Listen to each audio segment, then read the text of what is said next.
అతనొక సైనికుడు, ఆమె ఓ కానిస్టేబుల్. పెద్దలు వీరిద్దరికీ పెళ్లి చేశారు. పెళ్ళయ్యాక ఇద్దరూ కొద్ది రోజులు కాపురం చేశారు. ఈలోగా పెట్టుకున్న సెలవులు అయిపోవటంతో ఆ సైనికుడు మళ్ళీ తన ఉద్యోగంలో జాయిన్ అవ్వటానికి వెళ్ళిపోయాడు. భర్త బోర్డర్కి వెళ్ళిపోయాక భార్య రోజు అతనితో ఫోన్ చేసి మాట్లాడేది. అలా కొద్ది రోజులు గడిచాక సెలవులు పెట్టుకొని మళ్ళీ భార్య దగ్గరకు వెళ్ళిన భర్త పక్కా ప్లాన్తో భార్యను చంపేసి మళ్ళీ డ్యూటీకి వెళ్ళాడు. ఇంతకీ ఏమైంది? ఎందుకు ఆ సైనికుడు భార్యను చంపాడో ఈ స్టోరీ చూసేయండి. ఇతని పేరు ఆకాష్. ఇతను ఉత్తరప్రదేశ్ బరేలీలో ఉండేవాడు. కొన్ని సంవత్సరాల క్రితమే ఆకాష్ సైనికుడిగా ఉద్యోగంలో చేరాడు. ఇతను జాట్ రెజిమెంట్లో తన విధులను నిర్వర్తిస్తున్నాడు. కొడుకు ఆకాష్ ఉద్యోగంలో స్థిరపడటంతో అతని పేరెంట్స్ ఆకాష్కి పెళ్లి చేయాలనుకొని బరేలీ సమీపంలో నివాసం ఉంటున్న సికా అనే యువతిని చూశారు. సికా కాంట్ పోలీస్ స్టేషన్లో లేడీ కానిస్టేబుల్గా ఉద్యోగం చేస్తుంది. ఓ మంచి రోజు వీరిద్దరికీ పెళ్లి చూపులు ఏర్పాట్లు చేశారు పెద్దలు. ఇద్దరికీ ఒకరికొకరు నచ్చేయటంతో పెద్దలు వీరిద్దరికీ పెళ్లి చేశారు. పెళ్ళయ్యాక కొద్ది రోజులు ఇద్దరూ కలిసి కాపురం చేశారు. ఈలోగా ఆకాష్ పెళ్లి కోసం పెట్టుకున్న నెల రోజుల సెలవులు అయిపోవటంతో మళ్ళీ డ్యూటీలో జాయిన్ అవ్వటానికి వెళ్ళిపోయాడు. భర్త వెళ్ళిపోయాక సిక ఎప్పటిలాగే కాంట్ పోలీస్ స్టేషన్లో ఉద్యోగం చేస్తుంది. భర్త ఆమెకు దూరంగా ఉన్న సికా ప్రతిరోజు ఆకాష్కి ఫోన్ చేసి మాట్లాడేది. అలా కొద్ది నెలలు గడిచాయి. అయితే కాలం గడిచే కొద్దీ సికా భర్తకు మునుపటిలా ఫోన్ చేయటం లేదు. ఆకాష్ ఫోన్ చేసినా డ్యూటీలో ఉన్నానంటూ కొద్దిసేపు మాట్లాడి ఫోన్ పెట్టేసేది. ఒకప్పుడు ప్రతిరోజు ఫోన్ చేసి తనతో మాట్లాడే భార్య ఇప్పుడు వారానికి ఒకసారి కూడా ఫోన్ చేయటం లేదని, తను ఫోన్ చేసినా కూడా కేర్లెస్గా సమాధానం చెప్తుండటంతో ఆకాష్కి భార్య ఏదో చేస్తోందన్న డౌట్ మొదలయ్యి ఆమె గురించి ఆరా తీయగా భార్య తను పనిచేస్తున్న పోలీస్ స్టేషన్లోనే మరో పోలీస్తో సన్నిహితంగా ఉంటుందని చూచాయిగా తెలిసింది అతనికి. అది నిజమో కాదో అని తెలుసుకోకుండానే భర్త నేనిక్కడ దేశం కోసం కష్టపడుతుంటే దాన్ని అర్థం చేసుకోకుండా నేను పక్కన లేనని, తన శారీరక సుఖాల కోసం మరో మగాడి పక్కలోకి వెళ్తుందా అని భార్యపై పీకల దాకా కోపం పెంచుకొని ఇలాంటి ఆడది బ్రతకడానికి వీల్లేదని సికను చంపేయాలనుకున్నాడు. ఆలోచన వచ్చి రావటంతోటే ఆకాష్ సికకు ఫోన్ చేసి ఎందుకు నువ్వు మునుపటిలా ఫోన్ చేయటం లేదు? నీకు నేను కాకుండా ఇంకెవరైనా ఉన్నారా? అందుకే నువ్వు నన్ను పట్టించుకోవటం లేదా అన్నాడు. దానికి సిక చీచీ నాకు అలాంటి బుద్ధి లేదు, నాకు అర్జెంటుగా పని ఉంది, నేను మళ్ళీ చేస్తానంటూ ఫోన్ పెట్టేసింది. భార్య అలా ఫోన్ పెట్టేయటంతో ఆకాష్ అనుమానం మరింత బలపడి సిక తన తీయని మాటలతో తనని మోసం చేస్తుందని ఆకాష్ ఆమెకు ఫోన్ చేసి నీ బాగోతం మొత్తం నాకు తెలిసింది, నేను పక్కన లేకపోతే నీ వంటి సుఖం కోసం వేరే మగాణ్ణి చూసుకుంటావా అంటూ భార్యతో గొడవ పడ్డాడు. భర్త తనని అనుమానిస్తున్నాడని గ్రహించిన భార్య నేను అలాంటి పనులేం చెయ్యట్లేదంది. కానీ ఆకాష్ మాత్రం సిక మాటలను కొట్టిపారేస్తూ నీకు ఇంకో మగాడు లేకపోతే నన్నెందుకు పట్టించుకోవట్లేదని భార్యతో వాదించాడు.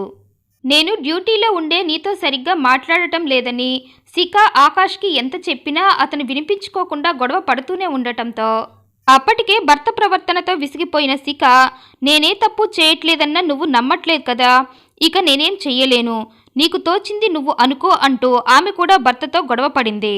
అలా ఇద్దరూ ఫోన్లోనే కొద్దిసేపు ముష్టి యుద్ధం చేసుకున్నాక ఇక ఇద్దరికీ వాగే ఓపిక లేక ఫోన్ పెట్టేశారు. ఇద్దరూ అలా కొద్ది రోజులు ఫోన్లోనే గొడవలు పడ్డాక ఆకాష్ సిక ఖచ్చితంగా తనని మోసం చేస్తుందని ఫిక్స్ అయిపోయి ఇక నా భార్య బ్రతకటం అనవసరమని ఓ పక్క డ్యూటీ చేస్తూనే మరో పక్క భార్య చావుకి స్కెచ్ వేశాడు. దానిలో భాగంగానే ఉద్యోగానికి ఓ నెల రోజులు సెలవు పెట్టి భార్య దగ్గరికి వెళ్ళాడు.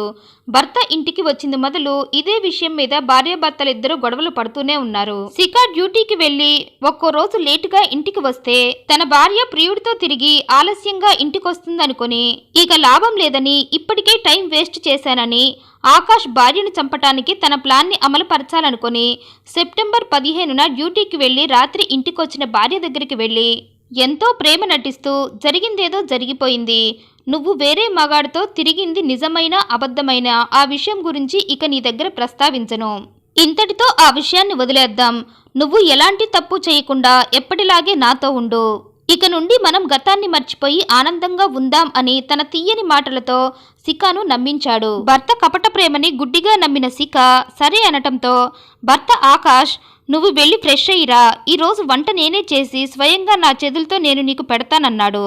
సరే అన్న సిక ఓ అరగంటకి ఫ్రెష్ అయ్యి హాల్లోకి వచ్చింది.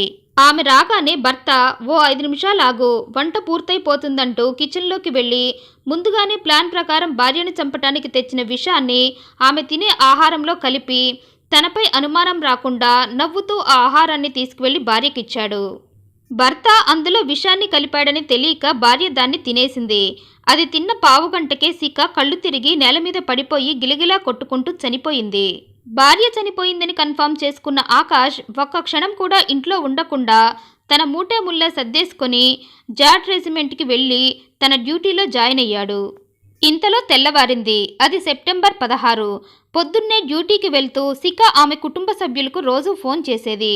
కానీ ఆ రోజు సాయంత్రం 6 గంటలవుతున్నా ఆమె దగ్గర నుండి ఫోన్ రాకపోవడంతో వారే ఆమె సెల్కి ఫోన్ చేశారు. కానీ ఆమెకు ఎన్నిసార్లు ఫోన్ చేసినా లిఫ్ట్ చేయకపోవడంతో వారు అల్లుడు ఆకాష్కి ఫోన్ చేశారు. అతని ఫోన్ కూడా స్విచ్ ఆఫ్ అని రావటంతో అనుమానం వచ్చిన కుటుంబ సభ్యులు సిక ఇంటికి వెళ్ళగానే ఆమె హాల్లో కింద పడి చనిపోయి ఉంది. వెంటనే వారంతా ఆ విషయాన్ని పోలీసులకు చెప్పటంతో పోలీసులు వెంటనే సికా ఇంటికి వెళ్ళి ఆమె బాడీని హ్యాండ్ ఓవర్ చేసుకుని పోస్టుమార్టం చేయించగా ఆమె విషపూరితమైన ఆహారం తినటం వల్లే చనిపోయిందని రిపోర్ట్ రావటంతో పోలీసులు ఇదంతా ఆమె భర్త ఆకాష్నే చేసి ఉంటాడని అనుమానించారు. ఎందుకంటే ఆకాష్ ఫోన్కి ఎన్నిసార్లు చేసినా అతని ఫోన్ కంటిన్యూస్గా స్విచ్ ఆఫ్ అనే వస్తుంది. అంతేకాక ఆకాష్ సెలవులు పెట్టుకొని ఇంటికి వచ్చాడని తెలిసింది వారికి. మరి ఇంటికొచ్చిన ఆకాష్ భార్యతో కాకుండా ఎక్కడికి వెళ్ళినట్లు అనుకున్నారు. అలా 2 రోజులు చూశారు. అప్పుడు కూడా అతని ఫోన్ స్విచ్ ఆఫ్ అనే వస్తుండటంతో ఆకాష్ని తన భార్యను చంపి పారిపోయి ఫోన్ స్విచ్ ఆఫ్ చేసుకుని పరారయ్యాడని కన్ఫర్మ్ చేసుకుని ఆకాష్ని పట్టుకునే వేట మొదలుపెట్టారు. అలా ఆకాష్ కోసం 75 రోజులు వెతికిన పోలీసులు అతను జాట్ రెజిమెంట్లో తన విధులను నిర్వర్తిస్తున్నాడని తెలుసుకొని పోలీసులు వెంటనే అక్కడికి వెళ్ళి అక్కడి అధికారులకు జరిగింది మొత్తం చెప్పి ఆకాష్ని పట్టుకొని అరెస్ట్ చేసి నీ భార్యను ఎందుకు చంపావని అడిగారు. దానికి ఆకాష్ సింపుల్గా నా భార్య నన్ను మోసం చేసి వేరే వ్యక్తితో తిరుగుతుందేమో అని నాకు అనుమానం సార్, అందుకే ఆమెను చంపేశా అన్నాడు.